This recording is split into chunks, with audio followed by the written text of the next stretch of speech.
main story of the day. That'll be Mr. Kevin McCarthy. He has wanted to be Speaker of the House so bad for so long. He's done a lot to be Speaker of the House.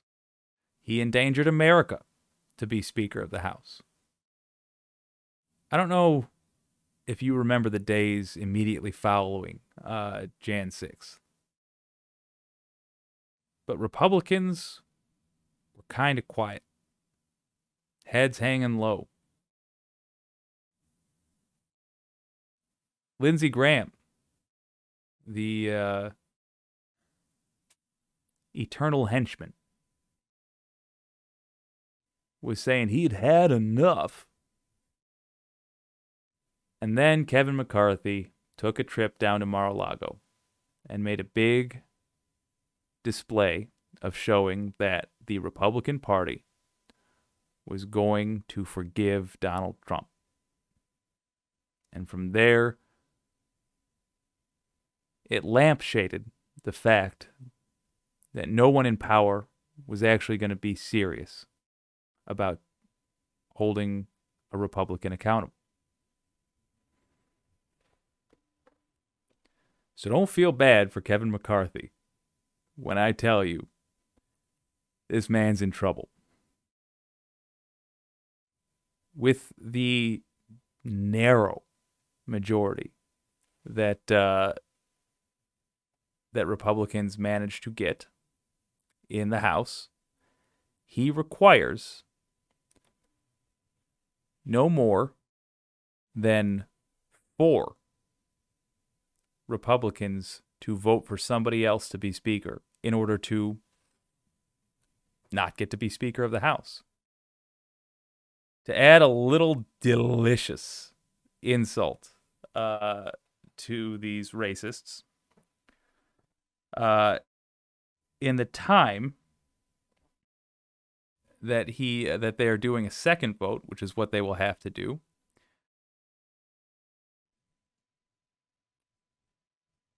a black woman will be in charge of the House. Her name is Cheryl Johnson. It'll be the first time ever that that's happened. So making a little history for people of color, and also making the Republican Party look like clowns. That vote is today. Let's see what Ali Velshi has to say about that.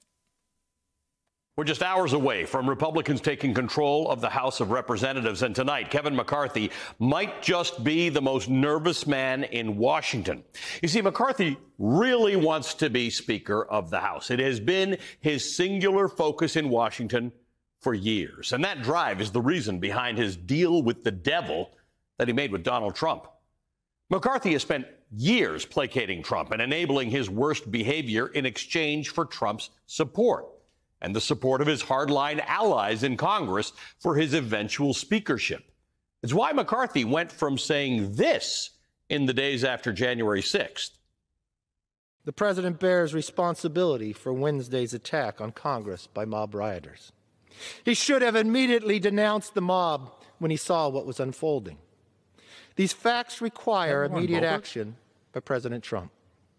Accept his share of responsibility, quell the brewing unrest, and ensure President-elect Biden is able to successfully begin his term.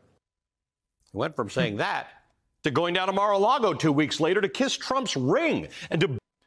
Yeah, wait a minute. That is Lauren Boebert, and while Trump is getting chewed out, even she is not doing her normal kicking her feet and having a toddler temper tantrum. That's hilarious. Went from saying that to going down to Mar-a-Lago 2 weeks later to kiss Trump's ring and to beg his forgiveness. So now McCarthy's time is finally here. Tomorrow, the House convenes and the speakership vote takes place. And it looks like some of Trump's most fervent supporters in Congress might now throw Kevin McCarthy under the bus anyway. You see, because of the Republicans' surprisingly thin majority in the House, McCarthy can only afford 4 Republican defectors during tomorrow's vote. And reporting indicates there may be anywhere from 5 to 10 so-called Never Kevin MAGA congressmen who are not currently supporting McCarthy, including it's petty, but so am I, and I gotta say it. How come Matt Gaetz always looks like a cartoon villain? Like, not an anime villain. He looks like the kind of villain that tries to do genuinely evil stuff, but is like constantly thwarted by the Smurfs or like Shaggy and Scooby, like harmless heroes, little kid heroes. All right, we'll get back to serious stuff. MAGA congressmen who are not currently supporting McCarthy, including Matt Gaetz of Florida and Andy Biggs of Arizona.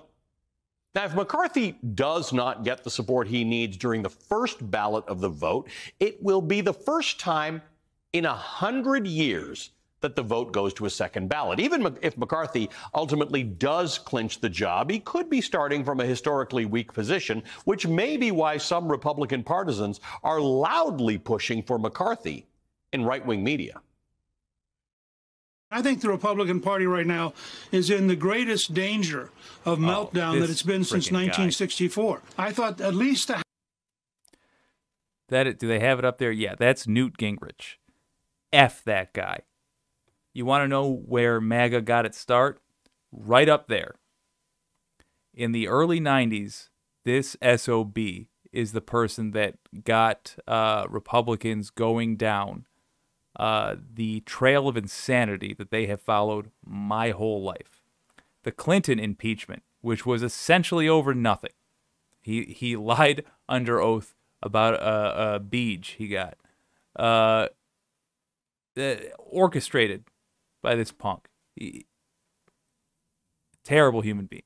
House was going to be a sign of stability, and these five guys decided to go out as kamikazes and see if they can't sink the whole Republican Party, and that's what they're doing. This is not about Kevin McCarthy. This is about the right of any five members to basically throw away the entire rest of the conference. And the would-be speaker himself is making an enormous number of concessions to shore up support for his bid, including reinstating the Georgia Congresswoman Marjorie Taylor Greene to her committee assignments, which she previously lost as punishment for past statements advocating violence against members of Congress and spreading offensive conspiracy theories. McCarthy's also reportedly pledged to support Marjorie Taylor Greene's bonkers proposal to hold investigations into whether January 6th insurrectionists are being held as, I hope you're sitting down, I'm not, political prisoners. Jesus But it doesn't end there. McCarthy's also promised to bring back an old congressional rule called motion to vacate the chair. As McCarthy's proposed it, the rule would allow any group of 5 disgruntled Republicans at any time to force a vote on whether or not to fire him as Speaker. It's the same process, by the way, that was essentially used to push the former Republican Speaker, John Boehner, out of the job back in 2015. Bringing it back would effectively kneecap McCarthy's speakership from the get-go.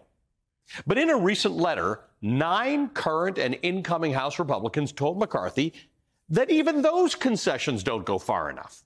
Now, see, this is where it gets weird. Hold on a second. Remember that these people appear to do random stuff all the time. It's only random if you're like, but what legal reason could they have for doing that? What sensible, ethical reason could they have? They always try to analyze it as though these are like human beings. They're not. No, I mean, look. My only point is that they think they're going to gain something from this. On its face, Ali Velshie's baffled. Chris Hayes is baffled. Your old pal Jake is baffled. I don't know what it is, other than I am personally certain that it's dastardly. Either they think they're going to get some kind of political power, although I don't know why the 5-vote rule wouldn't be enough in terms of that. Why would you push your luck? Or there's some personal grudge, or we're going to find out there is some sort of a bribe that has been given. it's entirely possible that, and now let me be clear, this is wild speculation. This is a what if as an example of the kind of thing I'm thinking about. It's entirely possible that they are trying to start a third party by making the Republicans be weak, look weak by actually being weak. And then using that as a jumping off point to say, we're forming the MAGA party. It's wild stuff, but I do know this. It's great for progressives. Love watching the snakes eat each other. Even more groveling and appeasement before the day is done tomorrow. For his part, McCarthy's projecting confidence. Is he? McCarthy, do you have the votes for Speaker locked in tomorrow? I think we're going to have a good day tomorrow. What else can he say, though? You know? What are your conversations like with members? Good to see you. Are you prepared to make more concessions in exchange for more support? That hurts. I hope you all have a very nice New Year. Oh, yeah, real A confident. staffer, by the way, from McCarthy was even seen wheeling McCarthy's belongings into the Speaker's office, which could make for an awfully embarrassing scene should he ultimately lose. But even if he wins, it certainly seems like his deal with the devil, with Trump and Trumpism, will end like it always does, in further embarrassment and betrayal. Annie Carney is a congressional correspondent at the New York Times, where she reported on Kevin McCarthy's struggles to keep his conference in line. Tim Miller is a former spokesman for the Republican National Committee, who's currently a writer-at-large at The Bulwark. They both... Buddy, you are on national television, and you chose to wear a shirt partially unbuttoned and what is that, like a conch shell necklace? What on earth are you doing, dude? Join me now. Good evening to both of you and a happy New Year. Annie, nice to see you again. What's the likelihood of I shall stay on screen of Kevin to McCarthy cover being his Speaker shame. by the end of tomorrow? Damn it. Damn it. Even his allies are saying they don't quite see a path to 218, the magic number that he needs to win the vote.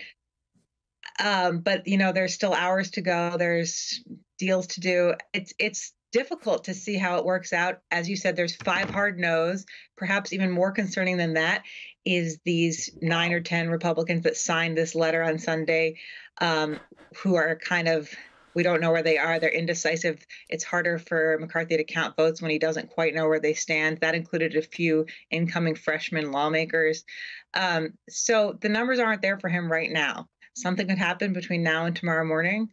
One thing that pro-McCarthy people are saying is the biggest thing he has going in his favor is that there's not a clear alternative. We can talk about that a little bit later, but there's not, like, their main argument has been, okay, you don't like Kevin McCarthy, but who is, so what? So what's your plan? There's not a, there's not like a Paul Ryan standing in the wings right now. So they think they have that going for them. We'll see. I'm not going to make a prediction right now. This is a very volatile situation. You are wise. You've been in this business for a long time. You're wise enough to do that, not to do that. Tim, let's address what Annie was saying. She said we'll talk about it later. Let's talk about it right now. There isn't a clear alternative. There's Andy Biggs, who some people voted for. About 15% of the conference suggested they might take him. I don't know whether that was just a protest. But what happens if Kevin McCarthy doesn't have the 218 he needs? Do they just keep voting until they decide on Kevin McCarthy? Because, look, I guess anything can happen. What are some of the possibilities? How rich is Biggs, and does he own real estate? Questions for later. Conceivably, they keep voting until they end up with Kevin McCarthy, and I think the 5 "quote unquote" never Kevins get their scalp, get more concessions. Maybe you move that motion to vacate down from 5 members to just 1 member, and so I think that there is a potential alternative in Steve Scalise, though he's not running for it. He comes from the more conservative part of the caucus traditionally than McCarthy hasn't made as many enemies in MAGA world as McCarthy has, despite all of his efforts to suck up to MAGA world. But again, Scalise isn't trying. So I think that would be a kind of situation where he might emerge should you get to ballot 4, 5, 6, and it becomes clear that these never McCarthys really aren't going to budge. I think the reality of this situation is that McCarthy is more likely than not to end up getting it. You get at least one of the 5 to give in, and then he has the votes. But he's not speaker in any meaningful sense if these folks are running the show, right? If they're in charge, and he might get the bust, he might get to sit behind Biden at the State of the Union, but who's actually the leader of the party, if he has to make concession after concession to the Matt Gaetzes of the world?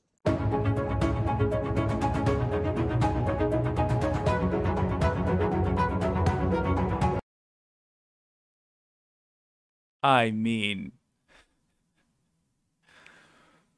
the chaos is amazing. Truly. I really can't offer you in good conscience